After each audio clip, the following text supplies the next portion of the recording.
اور جو اپنے پروردگار کی خوشنودی حاصل کرنے کے لیے مصائب پر صبر کرتے ہیں اور نماز پڑھتے ہیں، اور جو مال ہم نے ان کو دیا ہے اس میں سے پوشیدہ اور ظاہر خرچ کرتے ہیں اور نیکی سے برائی کو دور کرتے ہیں، یہی لوگ ہیں جن کے لیے عاقبت کا گھر ہے،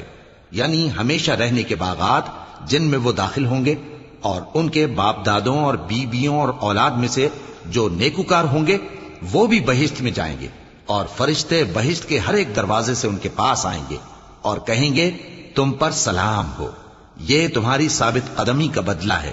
اور عاقبت کا گھر خوب گھر ہے۔ اور جو لوگ اللہ سے پختہ عہد کر کے اس کو توڑ ڈالتے اور جن رشتوں کے جوڑے رکھنے کا اللہ نے حکم دیا ہے ان کو قطع کر دیتے اور ملک میں فساد کرتے ہیں، ایسوں پر لعنت ہے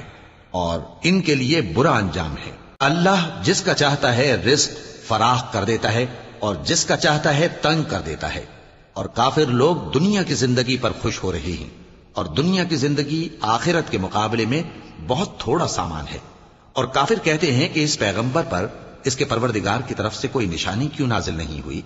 کہہ دو کہ اللہ جسے چاہتا ہے گمراہ کرتا ہے، اور جو اس کی طرف رجوع ہوتا ہے اس کو اپنی طرف کا رستہ دکھاتا ہے، یعنی ان کو جو ایمان لاتے اور جن کے دل اللہ کی یاد سے آرام پاتے ہیں ان کو۔ اور سن رکھو کہ اللہ کی یاد سے ہی دل آرام پاتے ہیں۔